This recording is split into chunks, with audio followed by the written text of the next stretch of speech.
2023年，今年的台湾灯会是伫台北，对昨昏开始试营运。验过台北捷运伫这2天陆续拢有收到恐吓批，台北市的警察局嘛唔敢靠势，专工特别伫捷运站演练，嘛有出动会晓骗出炸弹的狗仔。 演练拄到嫌疑犯的情形，台北捷运小连续收到恐吓批，被拄好佮撞到台湾灯会试营运，台北市警察局唔敢靠势，对了保全捷运警察，连勤署大队、特勤中队、进步肯等等嘛罕见出动。炸药对我们来讲是没有味道的，但是对狗来讲它是有气味的。我们训练就是让狗去闻这个气味。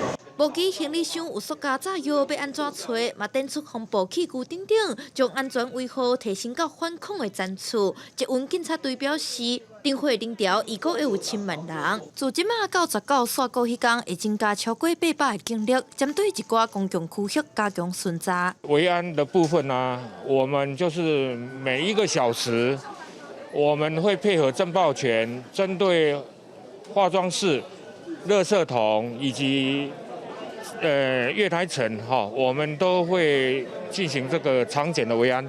捷运警察队表示，伫灯会4大灯区周边，像国父纪念馆、台北市政府站、顶固站，拢会加强警力。另外，台北捷运嘛会照下年规模，开设现场的指挥中心，监测人流，管制车站人潮，嘛会增开列车，启动过站袂停，人潮分流等等的措施。记者电话李克凯台北采访报道。